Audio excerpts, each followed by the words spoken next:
Karong buntaga sa Spotlight mga kapuso, pakisayran takining talagsaon nga love story sa karon newlywed couple mga kapuso gikan sa isla sa Bantayan usabay sinugdanan ning ilang panaghigugmaay og ngano nga nag-end up magini sila sa usag-usa.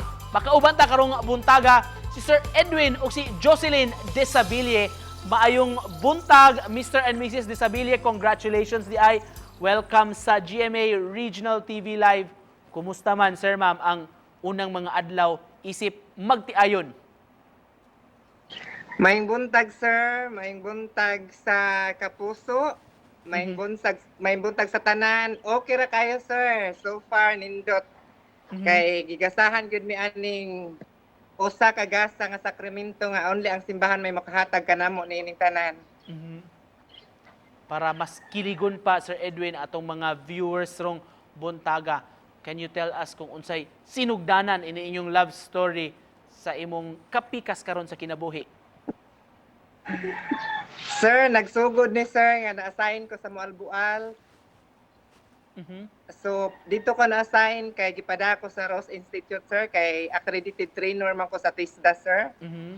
So, estudyante ni nako si Jocelyn sa Beauty Care Services, Nilcare Institute. 6 years ago, na ako'y uyab-uyab po, yan, nagkabuwag mi, may naka-challenge sa ako nga, may eskwela ko, so na maestro ko. Yan, nagkita mi aning Ma'am Jocelyn. Hiwalay po siya sa iyang live-in, sir.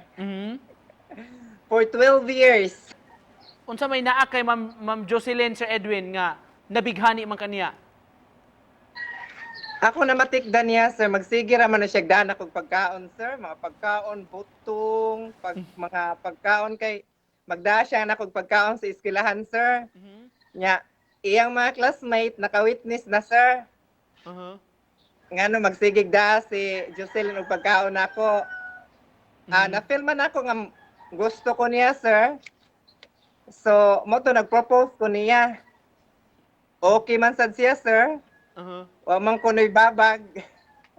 Kay naa naman siya sa insaktong edad. Iyag yung plano, kay kanira ba ko ng mga bayot, sir. Stricto ko no ni sir. Nya labi na kay tumboy siya, sir. Dili akma ang iyang abilidad para mo eskwela beauty care. So, iyang giobserbaran first week, second week, og stricto gani ning maestro, maldito gani ning maestro, mubiya siya.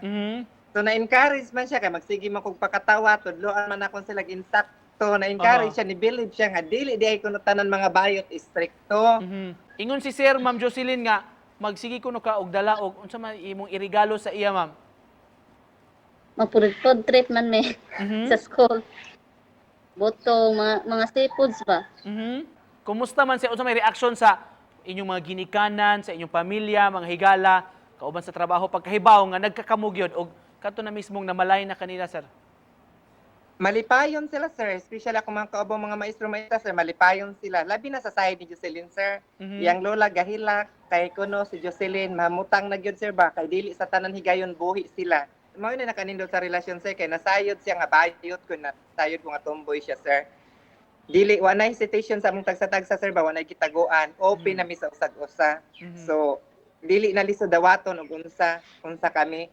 Yung mga tao ato, sir, mga sa Moalbual, sir, masyak, katumboy og bayo, tagkuyog, murag sa teleserye ra kuno sila makita. So let's talk about your kuan. Doon na mo'y usa ka tuig nga baby boy. Yes, sir. Winjo, sir. Combination of Edwin, so Jocelyn, Winjo. Winjo. Kanus aman planong sundan, Sir Edwin?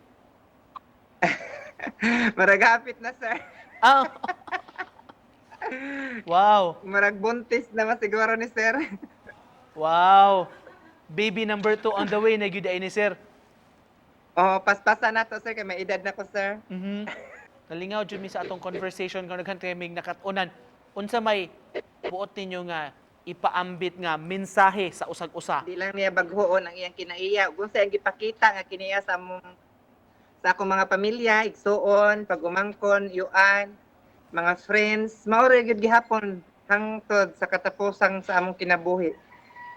Nga wanay usbon ba ug unsa ang gipakita basig mausab siya ana Pero so far sir sa among pagpuyo wa man gyud okay man gyud kayo sir. Mhm. Ma'am Joy, ikaw, mensahe nimo sa imong hamiling kapikas. Sige na tumaga. Basin ko no pwede ko na mimo request og kiss ko no sa newlywed. Pagkanindo daghan kayong Yes, salamat sa inyong pag-uban kanamo karong buntaga pag pakiligsab sa atong mga kapuso nga nagtan-aw karon mga kapuso gikan sa Bantayan Island si Sir Edwin ug si Jocelyn Desabilie. Salamat kay ma'am, sir.